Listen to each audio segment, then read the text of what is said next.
Hello. आज अपन पढ़ेंगे heart का कंडक्टिंग सिस्टम। तो देखो, हार्ट का कंडक्टिंग सिस्टम मेनली है क्या? ये अपना हार्ट है, ठीक है। और अपने हार्ट के अंदर तीन कवरिंग देखने को मिलती है, ठीक है। तो इस तरीके से क्या है, हार्ट की तीन कवरिंग देखने को मिलेगी, ठीक है। पेरिकार्डियम, मायोकार्डियम और एंडोकार्डियम, ठीक है। तो सबसे बाहर वाली पेरिकार्डियम, बीच वाली मायोकार्डियम और उससे अंदर वाली एंडोकार्डियम। तो जो मायोकार्डियम है, मायोकार्डियम क्या है? मसल्स, कार्डियक मसल्स का बना हुआ है पूरा, ठीक है। ये कौन सी हो गई? मिडिल लेयर हो गई। अब ये मिडिल लेयर पूरी कार्डियक मसल्स की बनी हुई है। तो अब इसके अंदर क्या है, जो मेनली मायोकार्डियम है, ये मायोकार्डियम एक स्पेशल टाइप की टिश्यू का फॉर्मेशन करती है जो काय में हेल्प करता है ऑटोनोमिक नर्व इम्पल्स जनरेट करने में हेल्प करता है। मतलब खुद से ही क्या करेगा, न्यूरोमस्कुलर पाथवे, मतलब सेल्फ एक्साइट होगा ये, ठीक है। ये पूरा ही क्या होगा, सेल्फली एक्साइटेड होगा और क्या करेगा, नर्व जनरेट करेगा, ठीक है। तो इसीलिए अपन बोलते हैं कि हार्ट जो है अपना, वो सारा क्या है, ऑटो रेगुलेट है। क्या है? ऑटो रेगुलेट है, ठीक है।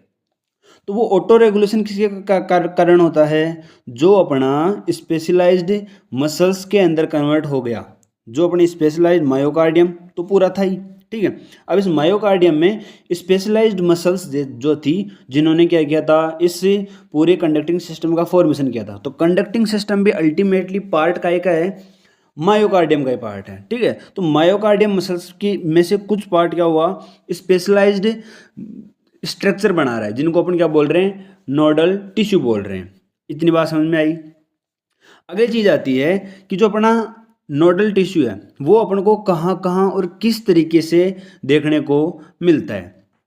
तो देखो, पहली चीज है कि जो अपना कार्डियक सिस्टम है, उसके अंदर अपन को मेनली ये चार चीजें देखने को मिल रही है। SA node, AV node, bundle of His. और बंडल ऑफ हिंज आगे आकर क्या होता है, दो ब्रांच के अंदर डिवाइड हो जाता है, लेफ्ट और राइट ब्रांच के अंदर, ठीक है। फिर ये लेफ्ट और राइट ब्रांच अल्टीमेटली लास्ट में देखो क्या बना रही है, पुरकिंजे फाइबर। तो पुरकिंजे फाइबर कहाँ आकर डिस्ट्रीब्यूट हो रहे हैं? वेंट्रिकल्स की मसल्स के अंदर।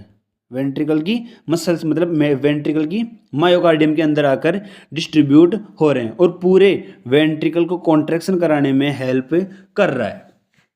तो क्योंकि वेंट्रिकल की जो मसल्स है, उनकी थिकनेस बहुत ज़्यादा होती है, इसलिए यहाँ पर क्या होता है, इस कंडक्टिंग पार्ट को बहुत सारी ब्रांचेज का फॉर्मेशन करना पड़ता है यहाँ पर आकर, ठीक है।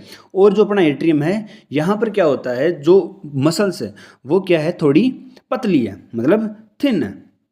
और यहाँ की मसल्स क्या है, थिक है। तो थिक को सप्लाई करने की, थिक मसल्स को सप्लाई करने के लिए यहाँ पर जो नोडल टिश्यू है अपना, वो ब्रांचेज के अंदर टूट जाता है, जिन ब्रांचेज को अपन क्या बोल रहे हैं, पुरकिंजे फाइबर्स बोल रहे हैं। छोटे छोटे फाइबर्स की फॉर्म में डिवाइडेड होता जा रहा है। देखेंगे यहाँ पर भी कुछ पार्ट में डिवाइड हो रहा है, यहाँ पर आकर और पार्ट में डिवाइड हो रहा है। तो इस तरीके से क्या है, ये चलता है। तो मेनली इसका कंडक्शन कहाँ से शुरू होता है? सबसे पहले कंडक्शन शुरू होता है ऐसे नोड से। ऐसे नोड से एवी नोड के पास में आता है, एवी नोड से बंडल ऑफ हिज के पास में आता है, और बंडल ऑफ हिज से कहाँ आता है, पुरकिंजे फाइबर के पास में आता है। राइट और लेफ्ट दोनों के पास चला जाएगा, ठीक है। तो यहाँ पर आ गया एवी नोड, वो ऐसे नोड, यहाँ आया एवी नोड, ये आ गया बंडल ऑफ हिज, और ये दो ब्रांच में डिवाइड हुआ, और फिर यहाँ पर लास्ट में आकर इसने क्या बना लिए, पुरकिंजे फाइबर्स का फॉर्मेशन कर दिया।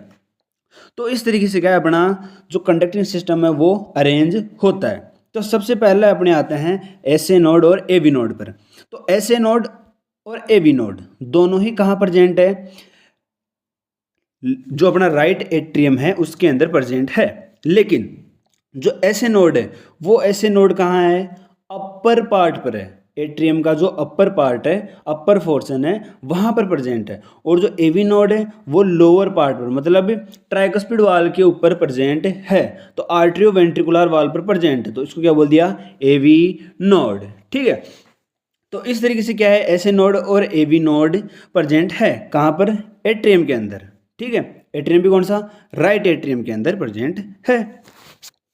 अब जो एविन ऐसे नोड है, ऐसे नोड क्या होता है, मेनली इम्पल्स जनरेट करने का काम करता है। सबसे पहले ऐसे नोड ही क्या करता है, इम्पल्स को जनरेट करता है, और फिर यहाँ से क्या होता है, इम्पल्स सप्लाई शुरू होती है इस तरीके से, ठीक है। तो सबसे पहले ऐसे नोड ने इम्पल्स जनरेट किया, अब वो इम्पल्स कहाँ जाएगा, पूरे एट्रियम के अंदर जाएगा पहले, ठीक है।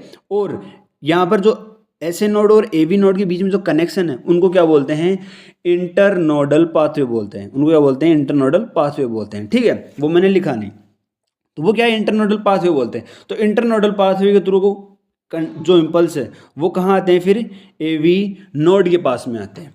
और एवी नोड क्या करता है, इन सिग्नल्स को कुछ मिली सेकेंड्स के लिए ट्रैप करने का काम करेगा।